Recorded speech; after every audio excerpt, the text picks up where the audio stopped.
raised as pets and for show. Typically, pygmy goats are a mellow type animal. They're friendly and loving little animals. We show them just like a dog on a leash. I know lots of people take their goats for walks. They learn to do that very easily, just like a dog would. When you're not out for a stroll with your goats, they'll need a protective shelter to loaf around in. These goats are quite hardy, but don't like being out in the rain. Lowell says a 10-foot by 10-foot space is suitable for 2 pygmies. Pygmy goats are browsers. They prefer to nibble on twigs and leaves, and if you're not watching, they'll sneak a bite out of your flowers, too. The diet should also include a grass-type hay and a standard goat chow. Lowell says pygmies kept inside a fence are more apt to respect their boundaries than other goat breeds, but you'll have the occasional escapee. What they will tend to do is go under fences as opposed to trying to go over it because they are so short. It's amazing if they can get their head through something, they can often squeeze their whole body through it. So you want to make sure that your fences are tight to the ground and there's no dips or anything underneath them so that they can find that little spot to wiggle through and get out of. Learn more about raising pygmy goats at livingthecountrylife.com. I'll see you in the country. Living the Country Life. Ideas and inspiration for your place in the country.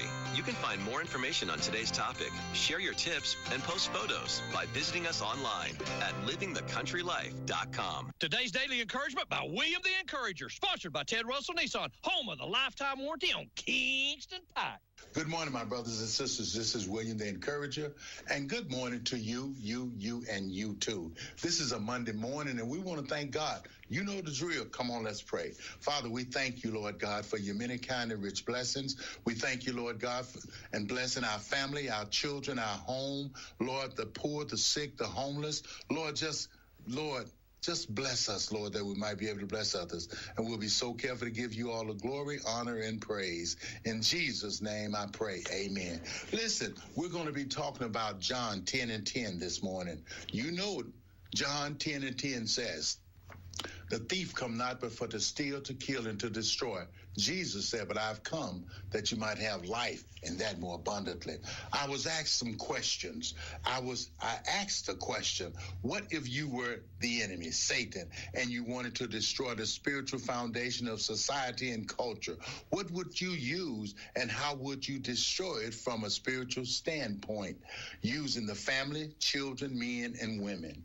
And the answer to that was, if I was Satan and my goal was to destroy the spiritual foundation of society and culture, I would attack the divine order, identity, and unity that God established, starting with the family. Satan's strategy is always to divide, distort, and deceive. Here's how that might look, my brothers and sisters. Satan would start with the family, destroying the family. You see, because God has established a foundation. Psalms 11:3 says, "If the foundation be destroyed, what can the righteous do?" If we have nothing to build on, we don't have a leg to stand on. So if God's foundation has been destroyed and if we are not paying attention to what God has established, we're lost anyway. So the tactics of Satan would look like this. He would break the marriage covenant, encouraging divorce, normalizing casual relationships, and minimizing the sacredness of marriage. He would use the family roles. He would remove fathers, which is from the home. Look at the jail system. Men, Muhammad Ali said it good. Kill the head and the body will die. Men are supposed to be the head of the family. The women and children, that's the body. Look at what Satan is doing, causing identity theft. You're talking about identity theft. Satan is a master at it. He's glorifying rebellion in children, making disrespect and disobedient to parents look brave and humorous to the media. There are spiritual consequences. Satan is saying and watching the children grow up without spiritual covering, identity, and discipline. Easy prey for confusion and deception. Remember, Satan is a master of disguise. And if we don't conduct ourselves in the right way, then you see what Satan is doing. Proverbs 22:6 says, train up a child in the way that they should go. And when they are old, they will not depart from the way. Satan's tactics, he's flooded them with media and technology. Let screen replace parental instructions and Christian values. Look at what Satan's doing. That telephone, everybody's, even the smallest kid, sit at the table with a phone. That's the babysitter. Brothers and sisters, that internet, that TV, all of that stuff is just destroying our home, our family, our values, our cultures, and this is what's going on. So, brothers and sisters, please know that we need to get back to the old landmark. Seek ye first the kingdom of God and his righteousness, and all these things shall be added unto you. And remember, there's a way out of your mess, and it's JESUS. Where can you buy a brand new Nissan with a lifetime warranty? Kingston Pike. Hey, folks, Gerald Anderson with Ted Russell Nissan. You heard it right. Every new Ted Russell Nissan comes with a lifetime warranty, and that's a long, long time. Ted Russell Nissan on Kingston Pike. Good morning and welcome to AM 1380 WYSH and Ask Your Neighbor. Ask Your Neighbor can also be heard and seen on our website, WYSHradio.com. And if you are in Anderson, Rome, or Morgan County and have Comcast cable, you can watch Ask Your Neighbor on BBB TV Channel 12. Ask Your Neighbor is the program where you call in and do just that. Ask Your Neighbor. Do you have a comment? Do you have a problem? Or do you have a question? Then call in and ask your neighbor. 865-457-1380 or toll free at 877-711-4005. And for those of you that might be listening or watching on the internet, you can email from our website, WYSHradio.com. Just click on the Contact Us button and email your questions. Now sit back and listen as listeners throughout East Tennessee and the entire world answer your questions on Ask Your Neighbor on BBB TV 12 and AM 1380 WYSH.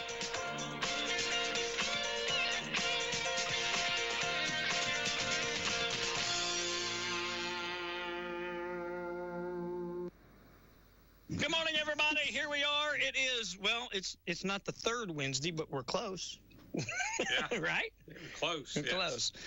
Sheriff Barker, we thank you for coming in. I know you've had to rearrange schedules and we've had to work around, especially holiday and stuff. Had to work around a lot of stuff. Thanks for coming in. Yeah. How are you this morning, sir? Everything's good. How about those Vols? Oh, man, could you Wasn't believe that great? that? Oh, I believed it. I want to believe it. I love it. It was clear from the get-go. Of course, they scared me. The second half seemed a little. Yeah, we didn't score. Yeah, but kind of just we took our foot off the gas, which I don't think we should do, but I'll live with it. So Deshaun Bishop, the running back. He's a stud. So I remember watching him. He was at Carnes, wasn't he? Yeah, okay. So Not we Carnes. go to watch him play one time but I didn't realize he got 0 D1 offers. Yeah, it's crazy. Nothing from the SEC that he had signed with Carolina Coastal or somebody. Yes. Yeah. Carolina Coastal. And then the coach left for Liberty, so he decommitted and was a preferred walk-on at Tennessee. Yeah. Isn't that crazy? I don't know how that kid. I think he's the best of all three running backs. Oh, he's far and away the best of all three running backs, and I thought it was his job to lose. Yeah, but we're still doing it by committee. But he was a stud. Yeah. He's unbelievable. He is. He's great, and he's just a junior, isn't he, or is he a sophomore? I don't know. He's young. He'll be around longer if he wants to. Yeah. So that's No, it was great. It was a fun game to watch. It was for once a fun game to watch. I bet he's a sophomore. Be my guess. You might be right. I don't know. We'll Google it later. We'll find it. I'll find out for you. We'll find out. But I was happy. Yeah. Me and the kids, we were happy. No doubt. James David is an outrageous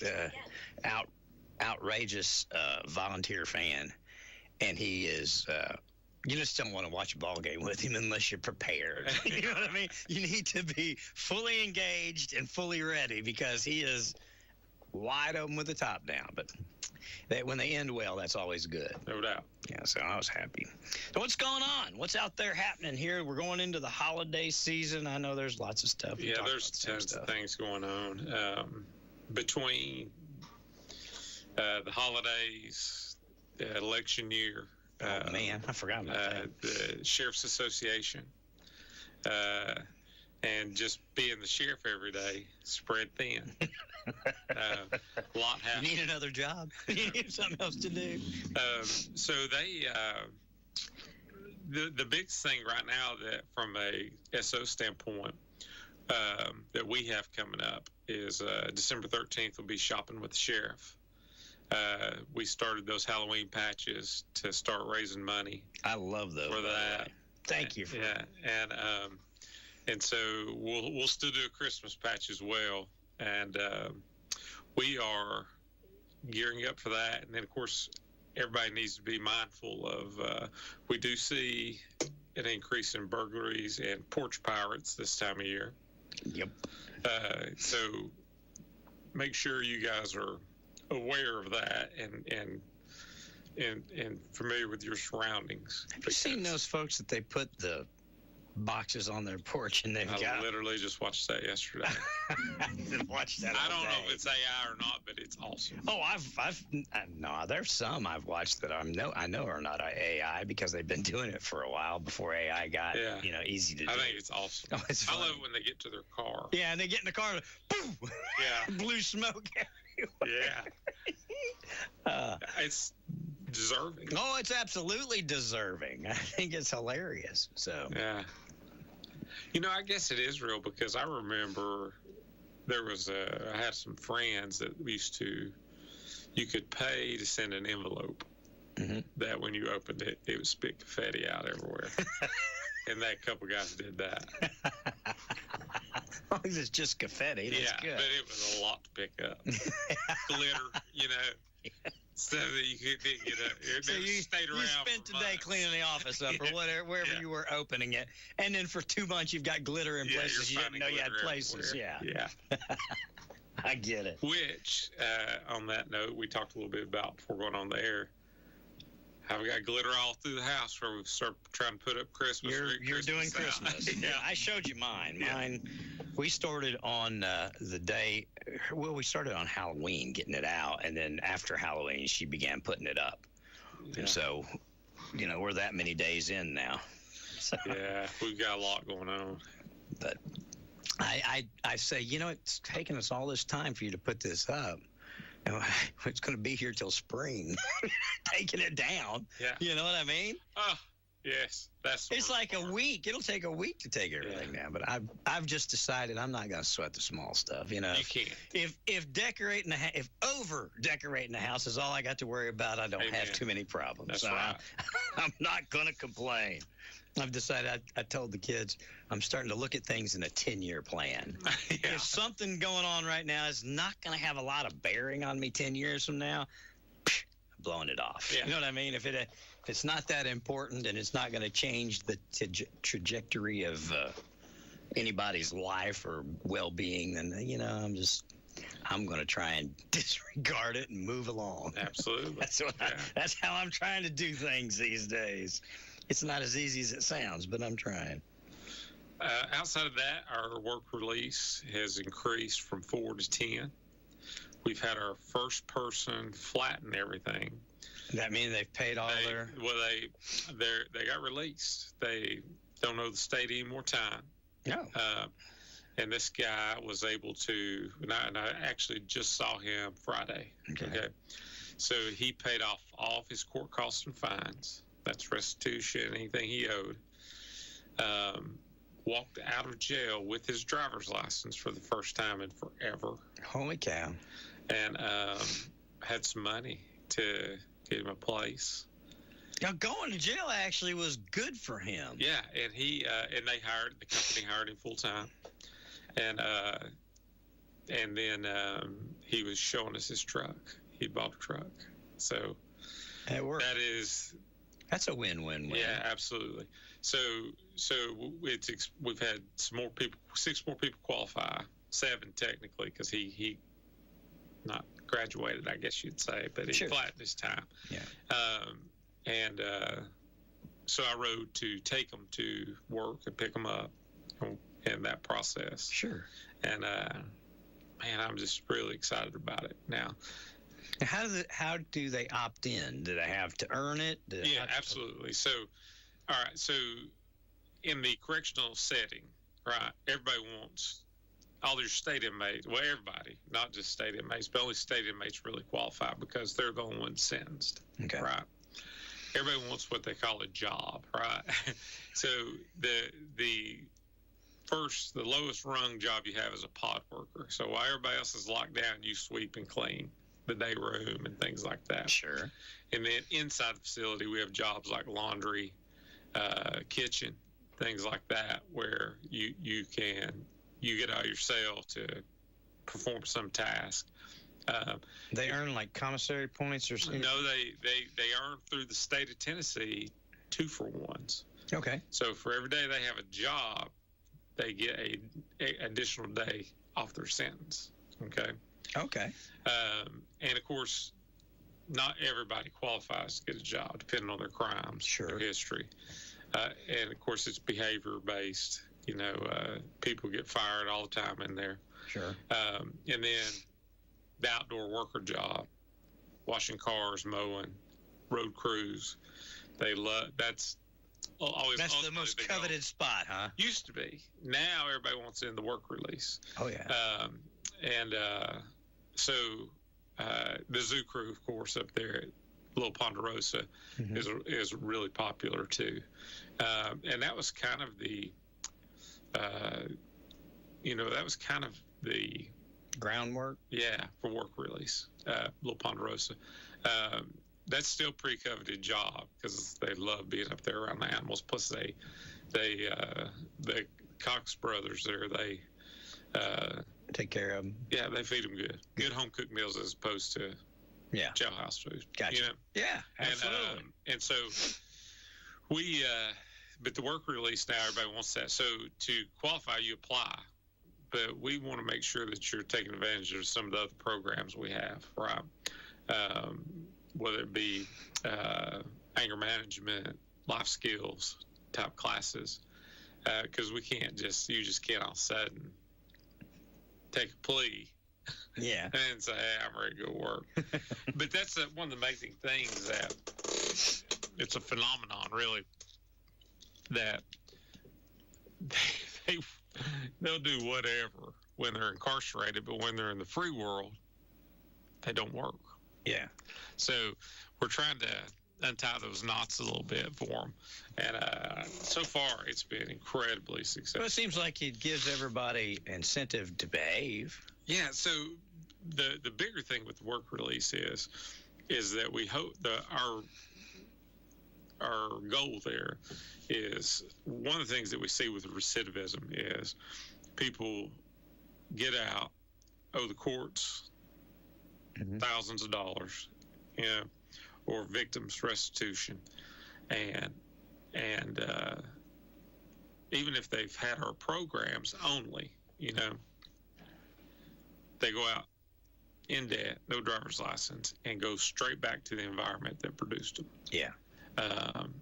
Our hope is these guys see a different way of life, and they have a job when they get out. Because this company has agreed that if they are good employees in the work release, that they're getting out better than they came in. 100%. Yeah.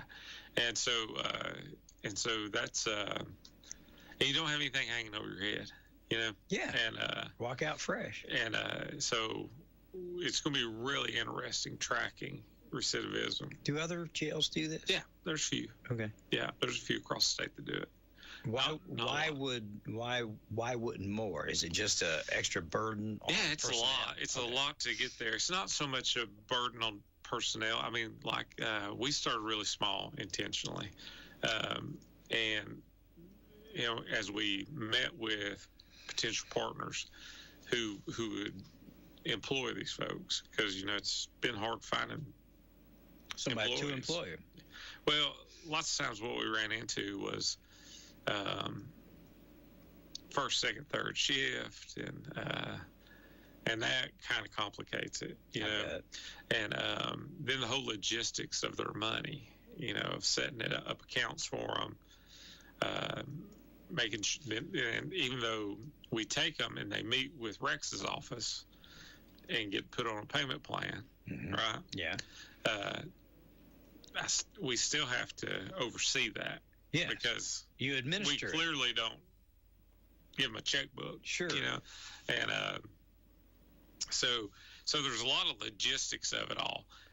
Once you get it all set up, does it like take care of itself, or do you have to continue? No, I have somebody that administers it. Yeah. Okay. I have somebody, that handles it, that oversees the entire program.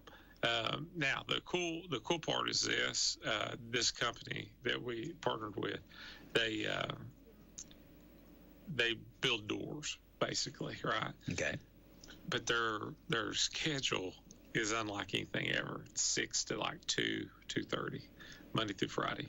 So it works. Yeah, it makes it easy. Yeah. You know, so that's, but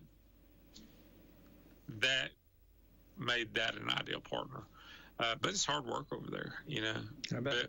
But they told us after the very first week is the first time they had met production in a long time. Really? Yeah. Well, it's good for them, too. Our guys are killing it. Yeah, they're working hard.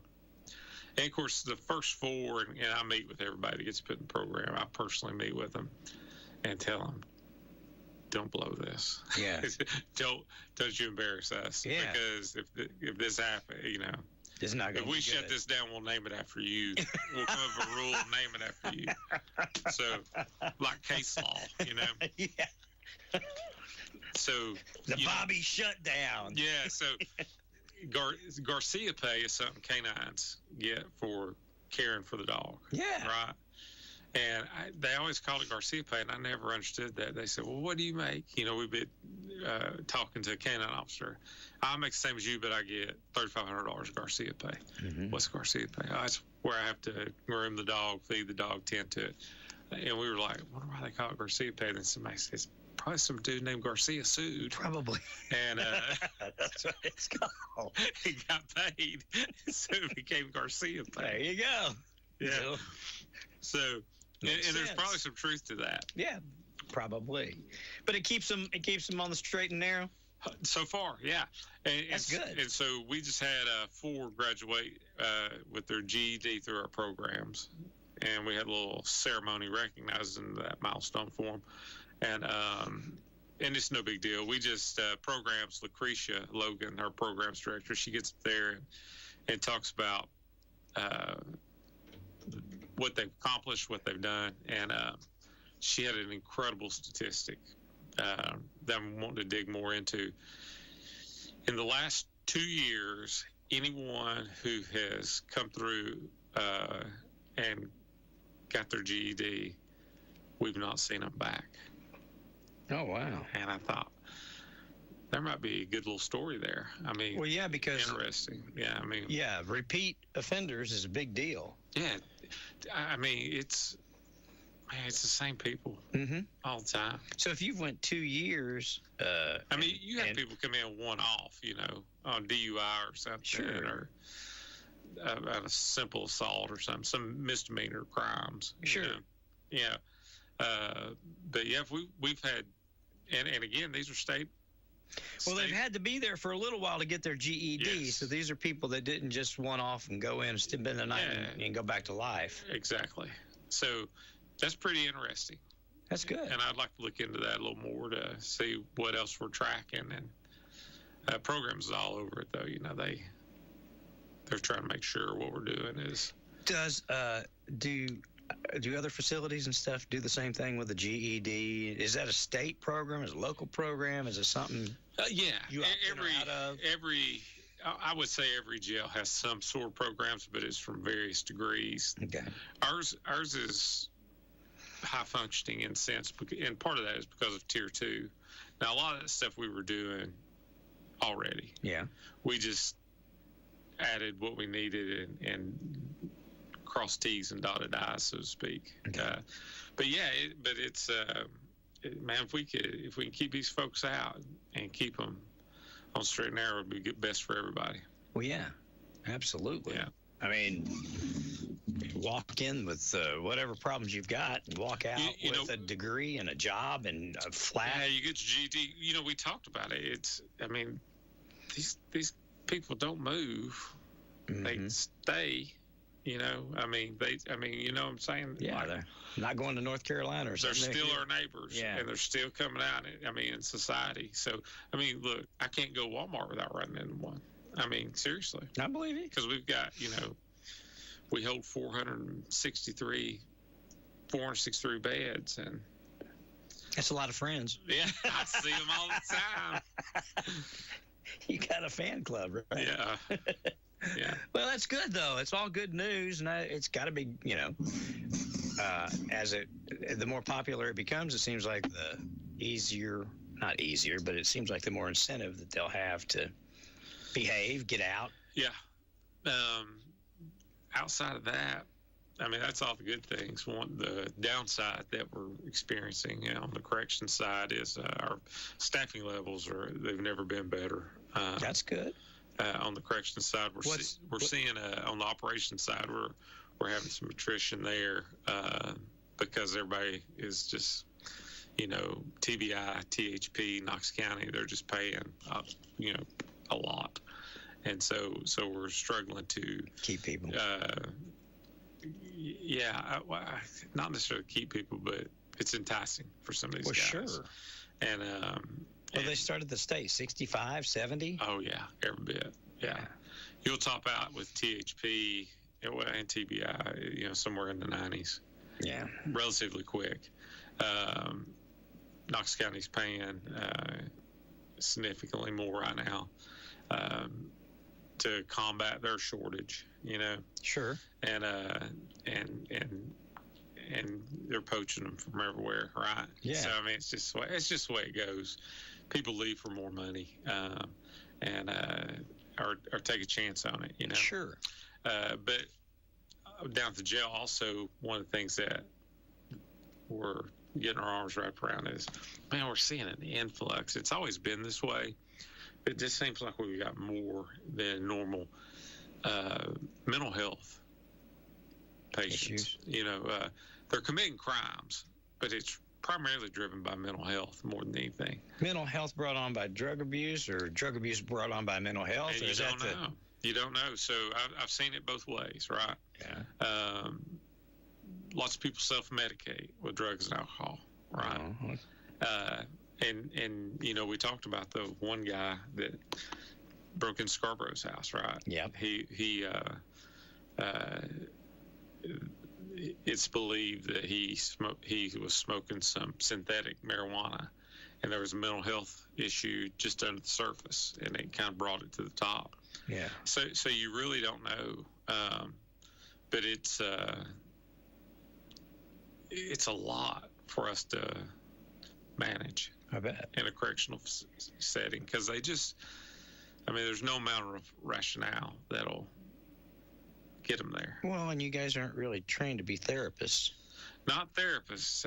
We do a lot of, across the board throughout the whole agency, we do a lot of mental health training, but again, it's triaging it, Yeah, patching it up to, I guess, patch them up to make sure they're okay and get them to the next level. Yeah, get them to where they need to be. Yeah. Yeah. Well, all in all, I guess it could be a lot worse. Sounds like things are going well, especially with the work release program. That's got to be a big deal. And again, it would seem to me that would incentivize all the other folks that are there looking to get into it to behave. Yeah, but now, listen, if you're out there listening, you're thinking, hey, my life ain't good, I'm going to commit a crime, so I get in that work release program. Don't do that. Don't do that. No, because it requires a state sentence. Yeah, you don't want to. You'll be a felon. Yeah, you don't need to go there. There's plenty of jobs out there. I'm surprised there's a lot of, if folks want to work, there's jobs out there. Might not be the job you want, but there are people need people today. 100%. Yeah, there's a lot of jobs out there. People looking around for it, but we need salespeople. I can't find salespeople, especially up in Campbell County. But Yeah. anyway, thus is the life of owning a business. Everything else going all right? I mean, we haven't had any that I can recall. Nothing, no big instances or goings on that I was curious about. Somebody had asked me to ask you something. I wrote it on a Post-it note. I probably threw it away, but I had it. It must not have been that important, or I'd have remembered it. It wasn't controversial, but anyway. Yeah, so we've had a good year. Good. I was named Sheriff of the Year. That's a pretty big deal. Yeah, it was. It was shocking. And our jail administrator through TCI got Jail Administrator of the Year. That's pretty cool. And our Director of Programs got Programs Director of the Year. So we cleaned up on the hardware. That's pretty good. Yeah, we really I'm telling you, we're kind of the leader across the state in a lot of things. That's good. We were the first one to reach Tier 2, and man, I was surprised. Now, tell me what that is. So the state of Tennessee, if you can hit certain earmarks, benchmarks, you can you get paid more money for housing. For housing inmates. And a lot of that we were already doing. So when we saw it, we're like, man, this is not a whole lot of work for us to achieve that. So we were first in the state to do that. And I just read the other day there's only 3 of us total still in the state. Yeah, in the whole state, which was surprising.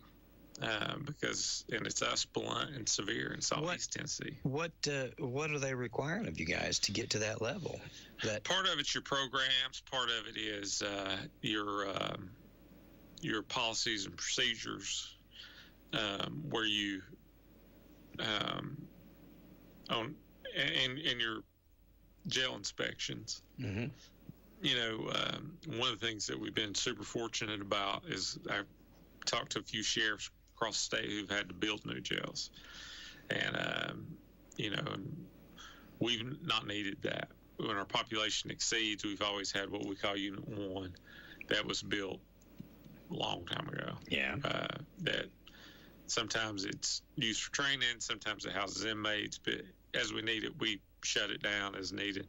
And so we've been very fortunate in that, because I couldn't imagine trying to build a jail right now with how expensive everything is. Oh, gosh. It would be outrageous, wouldn't it? Hey, I tell you one thing we've done, too, that would just saved a boatload of money on in a line item is we've went back to, since I've been the sheriff, we've went through probably 3 different companies that run our kitchen, right? Yeah.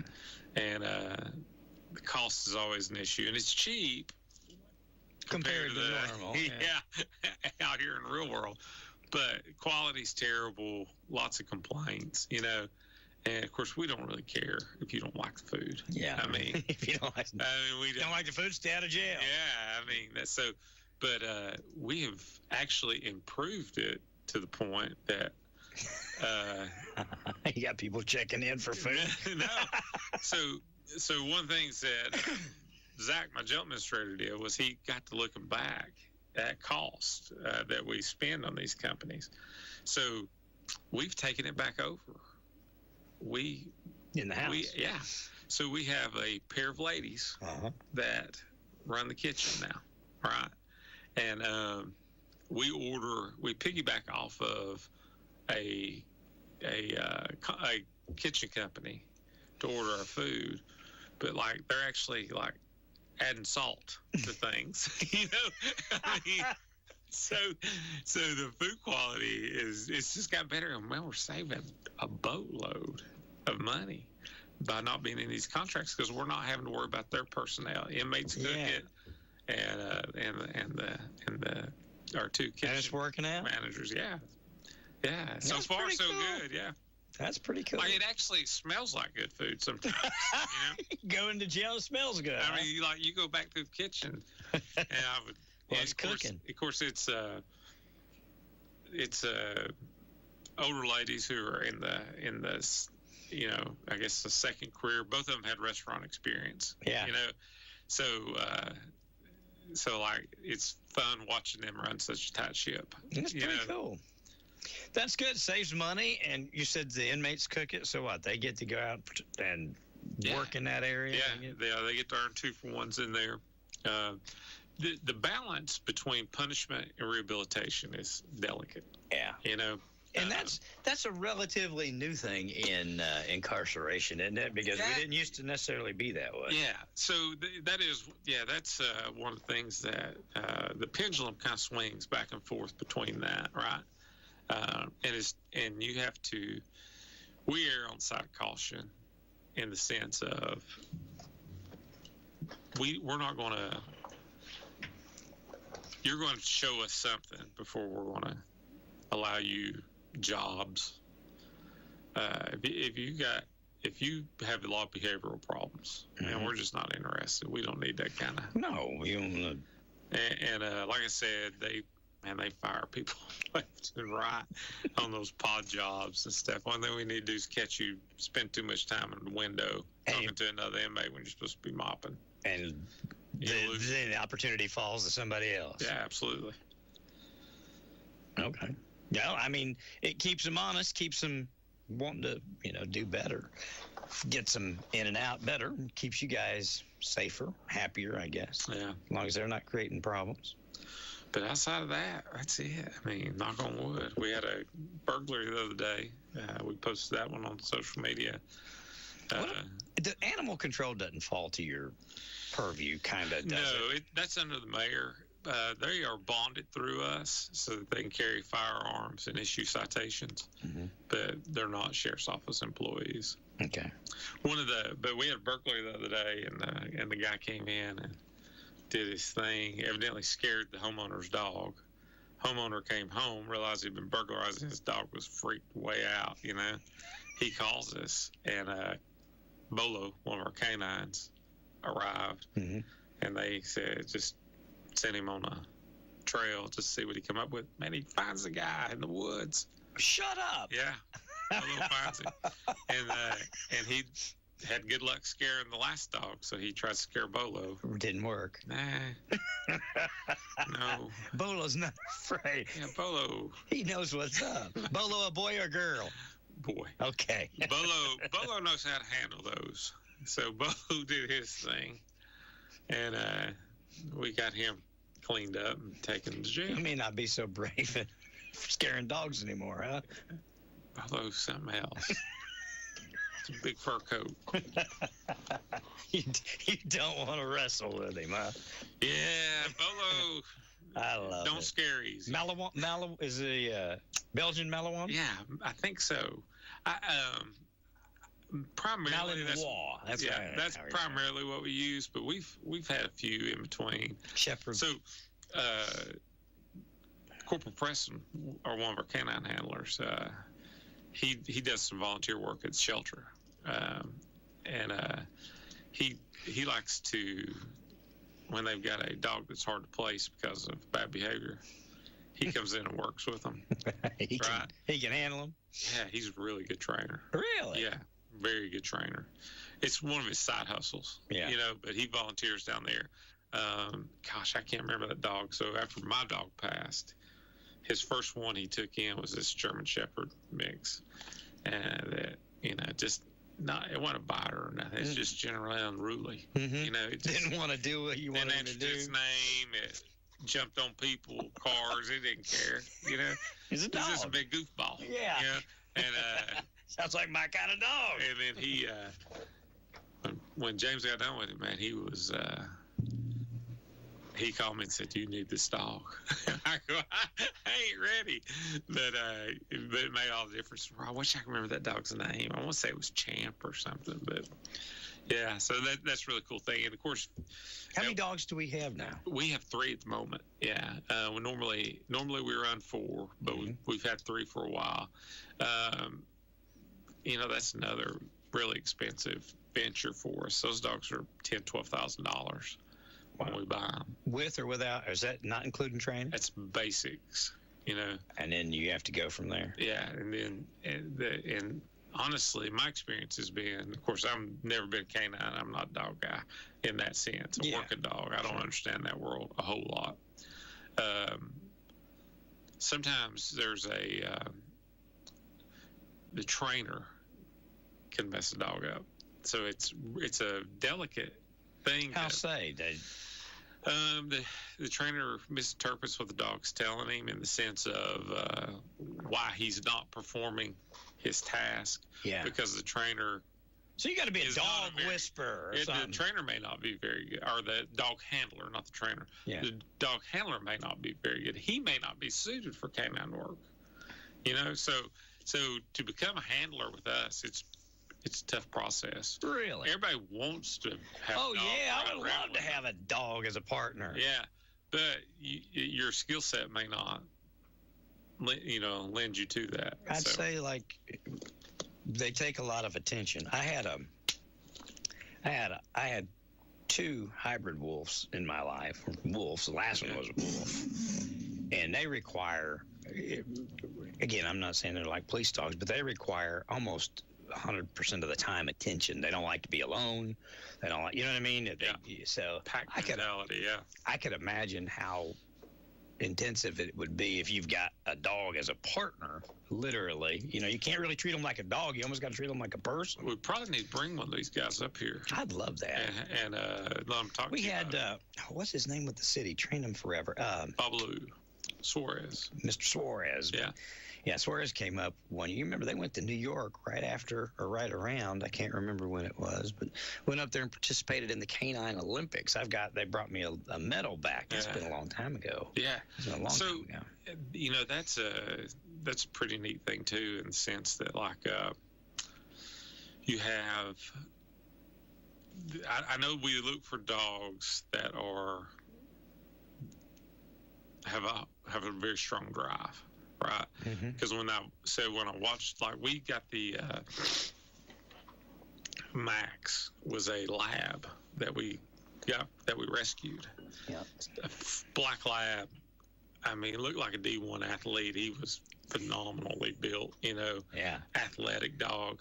And a guy turned it in and just said, "This is more dog than we can handle."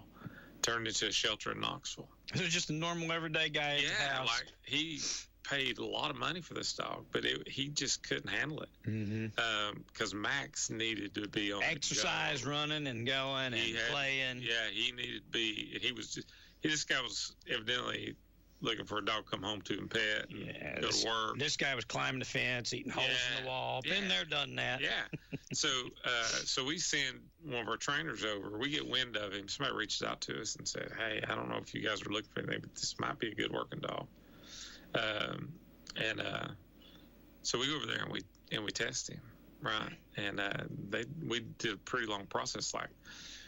We took him to Home Depot one time just to see how he acts around people and stuff. Yeah, and just to see, straight out of the shelter, you just lashed him up and took him. Yeah, and run him through some tests, and he loved balls. He would do anything if you throw the ball, right? So we took him, gave $200 for him, and then that's a deal. Yeah, that's a deal. And of course he was not an apprehension dog, right? He didn't have no bite drive. Yeah, but we didn't want that either, because one thing our guys do, and it was new to me because Clinton and Bob Lou did it a lot different. That dog would come in back roll call, back in patrol, and you'd pet it and get its toy out and play tug of war, Yeah. Our guys don't do that. They limit their contact with us. Really? To build this bond. Yeah. And till it's built, or yeah, I mean, I promise you, I don't walk up and pet our canines. No, I don't. Yeah. I mean, it's not. Yeah, because that dog don't know me. Yeah. He don't care I'm the sheriff. Right? He don't know. And so they still do demonstrations and stuff, but they're not. They're not made to be social critters, are they? They're not trained to be. Yeah. I mean, they're so Max came out. Of course, Max couldn't get enough of it, He was great in the elementary schools. They pull his tail and lay on him, and he loved it. Particularly if he thought you were going to throw a ball with him. He was ready. Yeah, but he was trained for narcotics, so he could detect. And so, I just think it's the craziest thing in the world. I mean, we can teach them to find cadavers. We can teach them to find drugs. We can teach them to smell bombs. Yeah. It is. It's just amazing what all that you can, Smart animals. They are smart when you work with them. I mean, that's cool. That's great. Yeah, I can't remember Bob's dog, but it's been years and years ago. That black, mangy looking. He looked like something got out of the dryer. Yeah, a cross between a pit bull and a poodle. Werewolf. Yeah, or a poodle. He looked like a giant poodle. What was that dog's name? I can't remember, but he could speak. Oh, I could see it. He could speak 3 different languages. He could speak Dutch. Yeah. He could speak Spanish, and he understood English. What was that dog's name? I remember Bob would make him pray. Yeah. You ever see him pray? Oh, yeah. That was fun. But that's the first time that I'd had ever been around. He's the first person I'd ever been around that could train dogs like that. And he's been around dogs that are that disciplined. You know what I mean? Yeah. He could tell him it's okay or whatever, and he'd be just like a yard-friendly whatever dog. Or maybe not the black one. The black one was not real friendly, whatever his name was. Yeah. He wasn't scruffy. I don't know. But anyway, he was friendly. But like some of the other ones, they would play and goof off. Ringo was a friendly dog, yeah. What was that dog's name? Somebody will know it. Somebody text us and knows it. So I will tell you this. This was one of the best ever. A trooper has a Malinois. Yeah. As a pet. Gotcha. Okay? And he was having a really bad problem because those dogs are strong-willed. Mm-hmm. He comes down to the station and finds Bob and says, "I need some help." And he says, "What's going on?" He says, "My dog.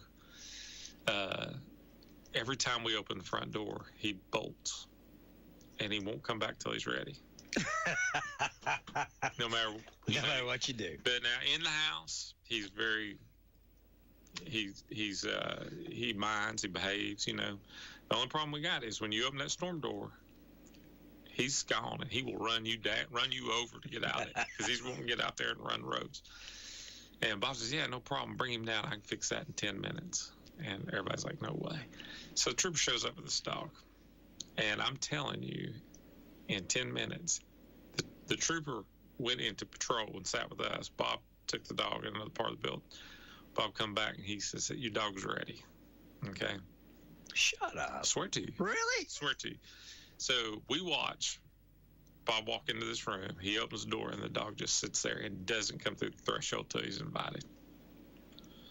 And he goes, "Is this dog going to do this for me?" And he goes, "Yeah." And Bob said, "By the way, I changed his name." He goes, "No, you didn't." So they called the dog by the name that he'd given the dog. And the dog didn't. Bob called it by its new name, and it responded. It was the craziest thing I've ever seen.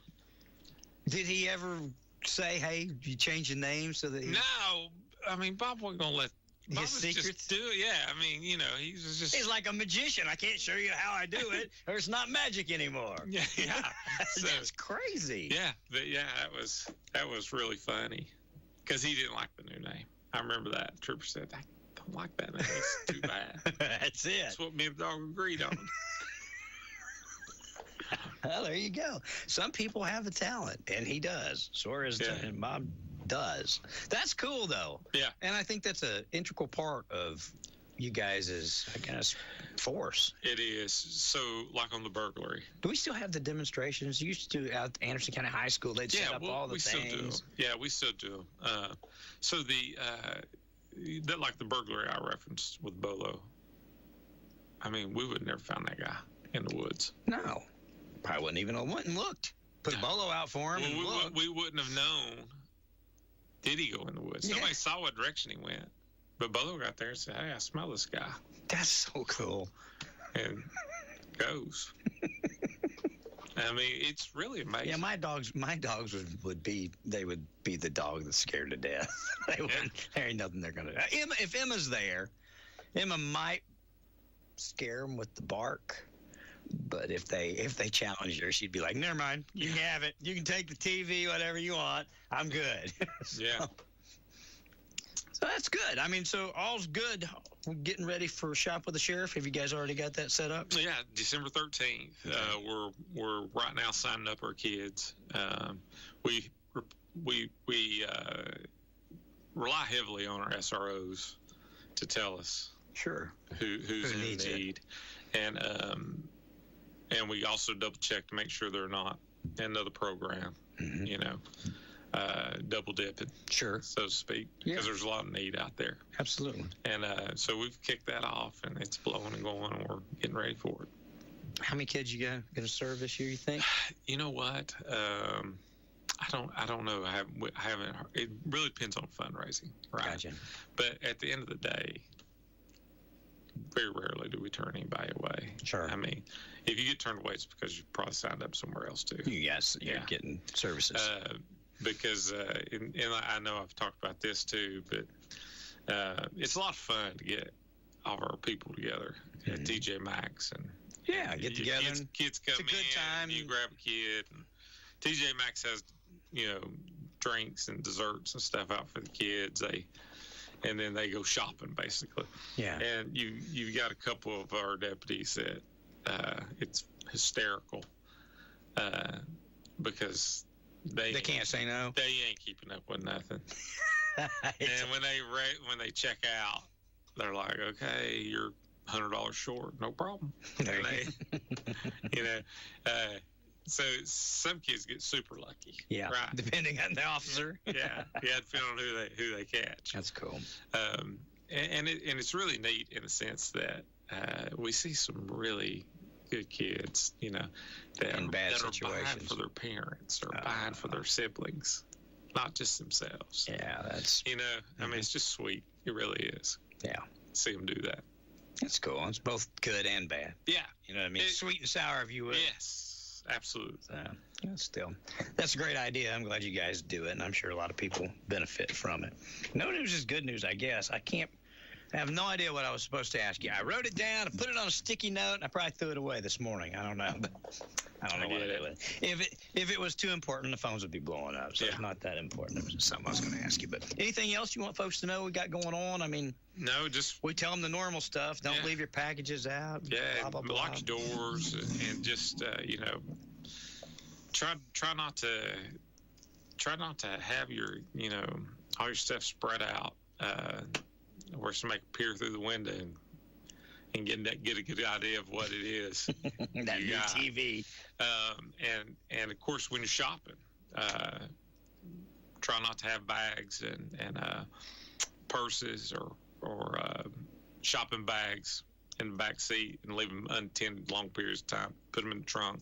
Yeah. Get them outside because sometimes temptation's a little too much. When they see the bags. Yeah. Let me do this. Let me take a quick break and see if I can find that. Because if not, somebody's going to call me later and say, "Did you ask him that question?" I'll say, "No, I lost it." But let me do that. Right, sounds good. Or somebody call. If you guys call and tell me what the question is, I'll ask the sheriff if I forgot. My first mistake wasn't running out of cash. It wasn't even maxing out my credit card. My first mistake was not knowing Shylock's pawn shop was just around the corner. Life throws curveballs, but that doesn't mean you're out of options. Shylock's Pawn Shop offers fast cash loans, retail sales, and more. When you need a helping hand, we're here for you. Visit us at 1204 Clinch Avenue, Clinton, or online at ShylockSpawn.com. Remember, Shylock's has cash for you. Help is just around the corner. Remember, Shylock's has cash for you. Powell Clinch Utility District wants to make your next home improvement a success. Their appliances are made with you in mind to update your kitchen, laundry room, and provide you with endless hot water. Want to improve your outdoor living? PCUD sells griddles, grills, and fire pits, all powered by natural gas, so you never have to fill a tank again. They also offer appliance installation and 0% financing added directly to your monthly bill. Visit PCUD Showroom in Rocky Top, their website at pcud.org, or call 865-426-2822 to learn more. PCUD is your natural gas provider. I found it. It's a pretty good question, pretty easy question. Somebody was saying that during when school lets out, that the county helps direct traffic for Anderson County High School. Yes. But they were asking if you guys enforce, as the county there, since that's the actual city of Clinton on that road, do you guys enforce when people, they were complaining that people were driving through the school zone at high rates of speed, and that the sheriff's department was there, but only directing traffic, and was asking if it was y'all that enforced somebody speeding or the city? From a jurisdictional standpoint, we can, right? Yeah. We have 3 SROs that direct traffic when school lets out at Anderson County, the CAC, or not the CAC, the you got one at Clinton Middle too, and the technical school. Okay, somebody's at Clinton Middle directing traffic too. But on that campus, there's 3 separate schools there: the technical school, the high school, and the alternative school. Gotcha. So one stays in the parking lot to keep traffic flowing towards the gate. Gotcha. Because those kids will mingle. Yeah. And then you've got 2 shutting down the 4 lane. Yes. Now, if someone comes speeding through, they could, in theory, jump in their patrol car and break chase loose them. and go. Yeah. But from a public safety standpoint, it takes 2 to work that intersection, because you got east and westbound traffic there on 61, and those patrol cars also shut down lanes. So it would be complete chaos if they did that. So primarily the city of Clinton is going to be doing the actual traffic enforcement. Now, we call it in if we see it, obviously. Yeah, you see somebody running. But our deputies that are on shift, we try to push them out to our county schools that are not inside municipalities. Gotcha. To do traffic enforcement in school zones. Claxton Elementary, of course, one of our largest intersections with 25W. A lot of traffic through there. Somebody was saying, they never pull people over. I said, oh, yeah, they do. Oh, no, they don't. I said, oh, yeah, they do. How do you know? I said, because I got pulled over. I was taking Trey to school at the high school back when the twins still went to Clinton Elementary, and Clinton Elementary started at 8. The high school started at 8:35. You know what I mean? Yeah. So I was running late getting the twins to elementary school, and for whatever reason, I was still in running late mode, going from the elementary school to the high school. I hit the school zone and wasn't paying no more attention to nothing. And as I turned into the school, there was a guy sitting a police officer across the street, turned the lights on, followed me in. He said, Ron, you were doing 45 miles an hour. I was like, I was? He was like, yeah. I said, I'm sorry.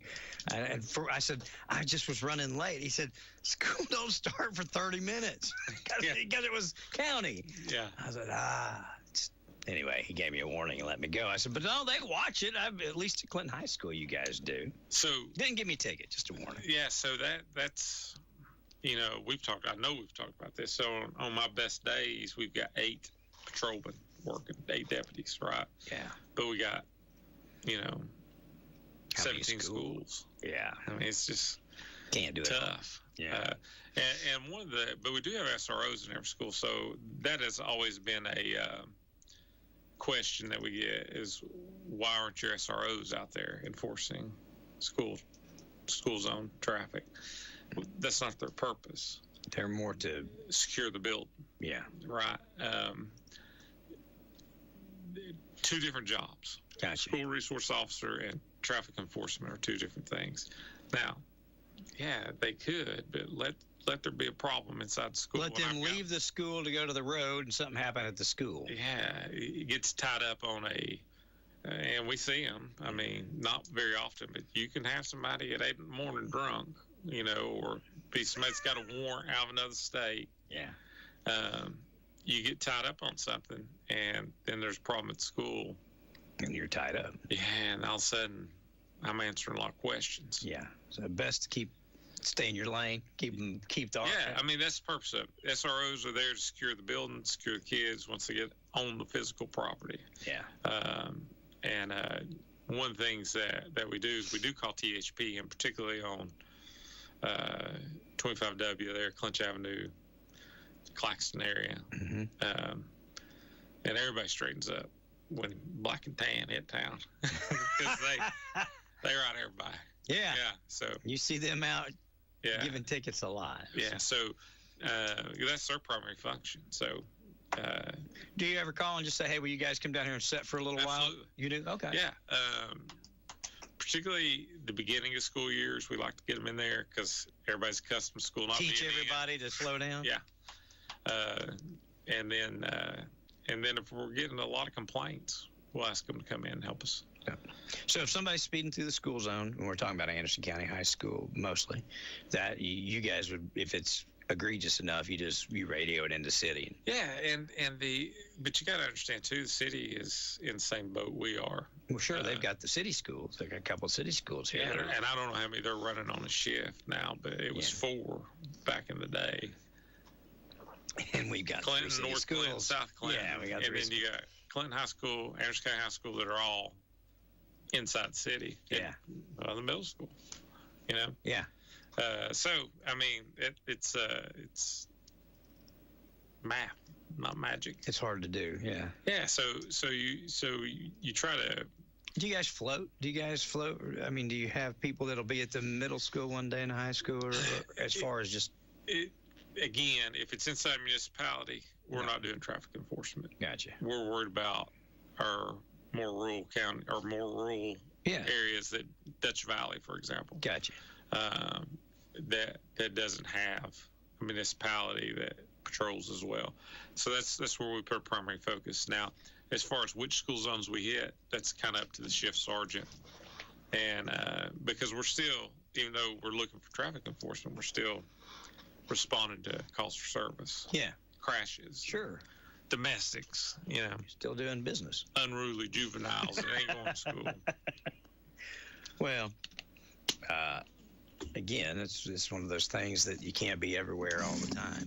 Yeah. I think people understand that. Slow down in the school zones, guys, and then they will. Please. Yeah. If we'll do our part, makes your job easier. Yes. Have we noticed, as we get into the holidays, do you guys notice an uptick in crime? If so, is it because of just the gifts or whatever? So, burglaries and thefts, shoplifting, obviously. Mm-hmm. We see spikes in that. And then as we get closer to Thanksgiving and Christmas, we'll see spikes in domestics. Because you're bringing people Uncle Bob comes in. Bob, yeah. And we'll talk politics, religion. Before you know it, you're fighting about Jesus. Yeah, and you don't really like Uncle Bob to begin with. Yeah. So we see upticks in that. Really? Yeah, absolutely. It's another phenomenon we see is in the spring, cabin fever, right? Oh, I bet. People have been cooped up all. Yeah, so they get out, get some pretty weather, they start cooking out and have a few drinks, and all of a sudden they're ignorant. 10 feet tall and bulletproof. Yeah. Something else I meant to ask you too about the schools, and I forgot. Have you guys noticed? I know you have, but especially at Anderson County High School and down in that area, the traffic count is increasing almost daily. And then we were just talking about D.H. Horton, that development, and then Joe's development, Nikki's development right behind it. 270 some new houses, and a bunch of them are up. A bunch of them we're getting close. That's going to make that situation even worse. Absolutely. Do you guys, along with the City of Clinton officers, Department of Transportation, the state, do you guys ever get together and do they ever seek out your advice or what to do on trying to help some of that traffic flow? Very rarely. So they just do it and tell you to enforce it. Yeah, and they look at our statistics, our crash statistics. We have a crash up there every day. Yeah, every day. City of Clinton works them constantly. Yeah, right. But they look at our crash statistics. So we now have some new technology that people erroneously believe they're traffic lights, cameras, Mm-hmm. But what we're doing is collecting data. I get these reports, and they're portable, and it's amazing. It'll tell you, for example, the speed limit on Laurel Road is 40 miles an hour, and 58% of cars passing during this given time. It gives me a car count. And now it could be Ron's went up and down the road 10 times. Sure, but there's it gives me a 50 cars and 48 of them were speeding. Yeah, it'll tell me the speed, max speed, minimum speed. And we use that a lot and it's relatively new for us, less than a year old, but we use that for our traffic enforcement, particularly when we go through the Governor's Highway Safety, 100 days of summer heat, click it and ticket. That's where we look to focus our stuff on. And then our patrol shifts, if it's a slow day, which it rarely is, and they want to do some traffic enforcement, we push that information out, say, these are our hot spots for. And what mechanism do you use to calibrate that, to get that? It's a sign that will say you're doing 55, 50, you're doing 61. Speed limit's 50. You're doing, and it saves that data. It, yeah. Oh wow. Yeah. Oops. And we put those on trailers. Didn't know that. We put them on trailers, hang them on poles. They're portable for us. Yeah. So, it tells me all the time, slow down. It flashes at you. But the statistics are insane. Like, how many people speed? More than half. Over half. Over half. More, yeah. And it really depends on the roadway. Like you'll see some just crazy numbers where, gosh, I can't think of the name of the road it was on, but like one of them came in at 103 miles an hour on Back County Road. Holy cow. Yeah. That's an accident waiting to happen. Yeah, somebody's going to get killed. Yes, somebody's going to die. And so, we track that information and try to make sure that it's referred to as intelligence-led policing, right? Where you take your data-driven policing, and we're trying to get the biggest bang for our resources. Oh, that makes sense, though. I mean, you put them out in the area, you know where people are speeding. I mean, somebody doing 103 miles an hour is going to hurt themselves and somebody else if something happens. That's a little too fast. Yeah. Well, I guess, I always say no news is good news in my business, usually. Yeah. We don't have anything, nobody's been shot. Nope. I can think of. Not since the last time you were here. So that's good. Anything else you want people to know? Anything else you want to talk about? Nah, I think that's covered. We just appreciate everybody's support. Well, you're doing a good job in Anderson County. People listen to me, and I think sometimes I get a reputation for complaining a lot. And I guess I do, or I let people complain a lot, you know what I mean, on the air. But I also think it's good that when we tell people when they're doing a good job. So, and if I had a problem with you and I fussed at you, nobody'd call and say a word to me. But now if I tell you you're doing a good job, somebody's gonna call and say, "Oh, no, you can't do." Well, no, they just say, "Well, you're siding with Russell. You're supporting him." But it doesn't matter who you are. I don't care if you're the county mayor, the county sheriff, whatever. You're doing a good job. People ought to acknowledge when you're doing a good job. I think our body of work speaks for itself personally. I mean, we're not perfect, but no. But our crime rate continually trend down. We're bringing in a lot of new technology, a lot of grants, and we're doing a really good job. Do you see, Dave, that the force actually that you're going to need more people than just what you talked about with all the new homes? That population dictates that. I mean, because as your population grows, your crime. And those homes, if they're one parcel off, they're in the county, off that road. Oh, yeah. So I don't know why I never realized this, but so we have 3 cities in Anderson County that split county lines: Rocky Top, Oz, and Oak Ridge. Yeah, Roan and Campbell. Yeah, and so. And what really kind of set this home was when I was at 7th, we did a search warrant on a home in Rocky Top, finding a meth lab. It wasn't active, but we knew it was in there, and because we've been making buys, right? And so it was functional. It just wasn't up and running. Gotcha. So we just didn't have it plugged in at the time. Yeah. So we're making our arrest and collecting our evidence. So we get to court and we have a preliminary hearing. And I was the one that discovered the meth lab in a closet, right? Yeah. And the attorney starts this bizarre line of questioning. And I'm just like, what are you talking about? It was in dude's bedroom.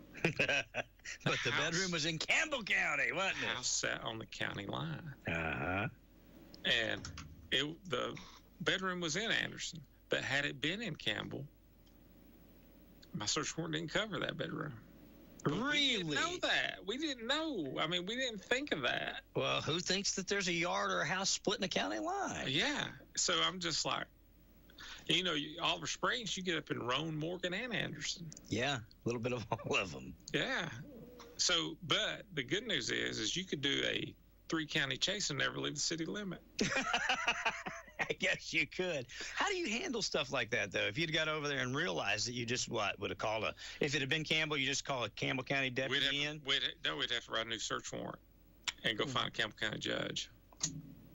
We'd have to back out, secure it. Really? Yeah. And Campbell County search warrant. Yeah, Campbell County search warrant. Yeah. I guess those are necessary evils, I guess, but yeah, I mean, it worked out our way, but I thought it was pretty brilliant defense. Well, sure, if you're the burglar, he came in my bedroom, I was in Campbell County, he can't bother me. Yeah, I just run to the back of the house. Hey! Seriously. Yeah. See you, boys. I went from one bedroom to the next and fled. What happens if somebody's in there breaking the law and they're in the Campbell County side of the house? What do you do?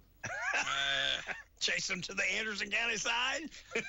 No, I mean, so in that instance, say the meth lab was on the Campbell County side, but say there was an assault going on in there. Yeah. Well, we have a duty to intervene. So you can. Yeah, we would. I mean, you can't just stand back and watch. If it's an act of crime, I mean, then we have to sort everything out.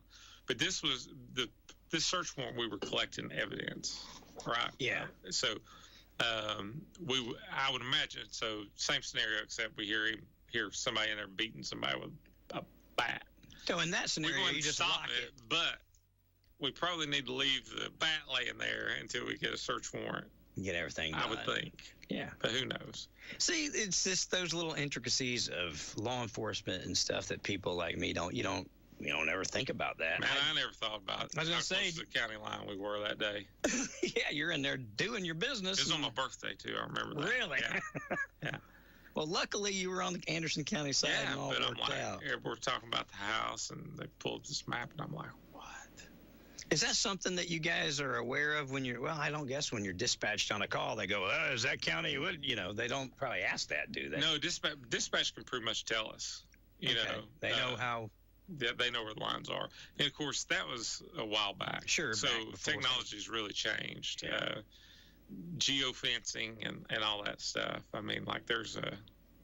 But as we grow, do you guys have a plan, or do you have a projection of as so goes the county, so goes the department in additional needs, whether it be personnel or stuff? We constantly meet and talk about that. And a lot of the growth tends to happen inside the municipalities, but it pushes out.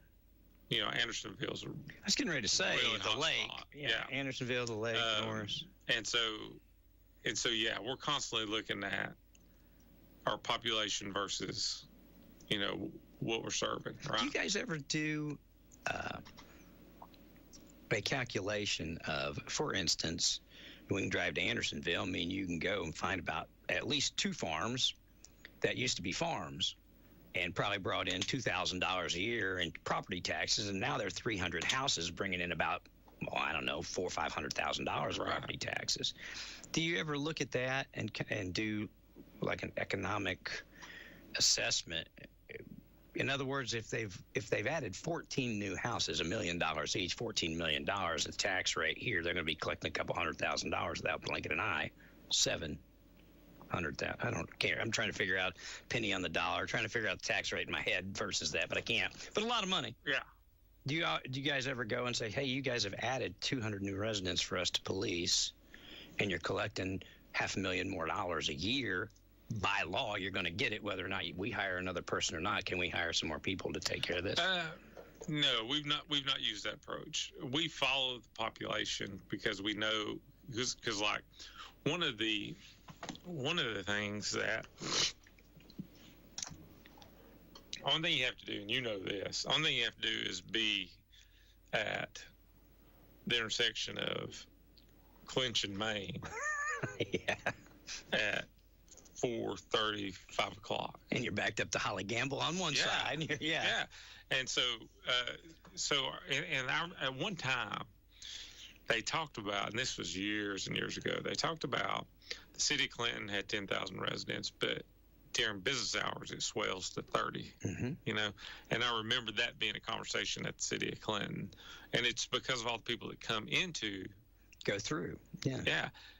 So everybody in Anderson County goes to Oak Ridge to work. Everybody from Campbell County comes to Anderson County to work. And everybody migrates, you know?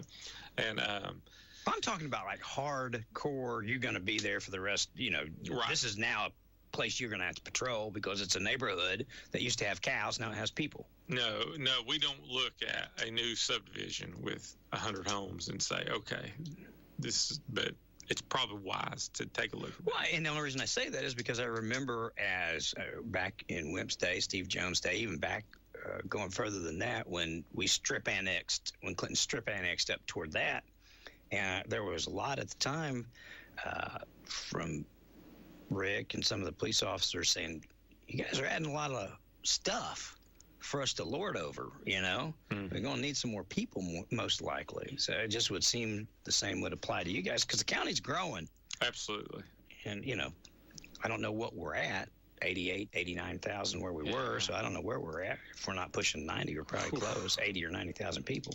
Oh, every bit of 80, for sure. Oh, yeah, I know. Yeah. That's horrifying to think we're at 90. Well, but I mean, you see the same growth I do. You can't put 276 homes down there. You're going to get at least 1,000 people.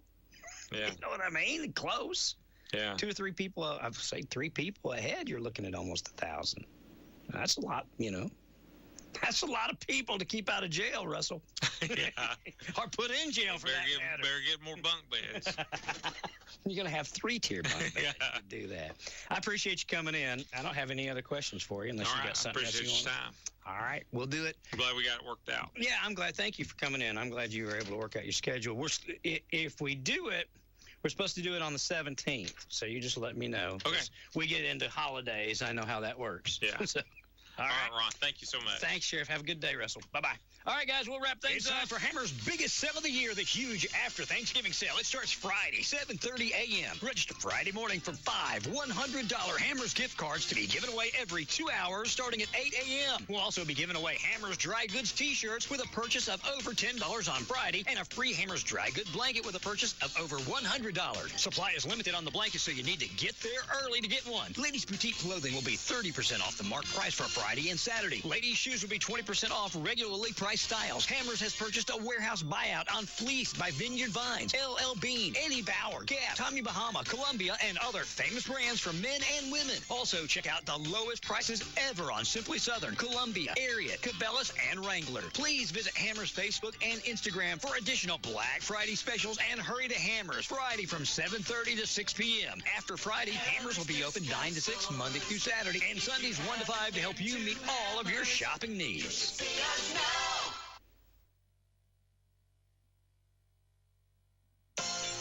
Thank you for listening to AM 1380 WYSH and Ask Your Neighbor.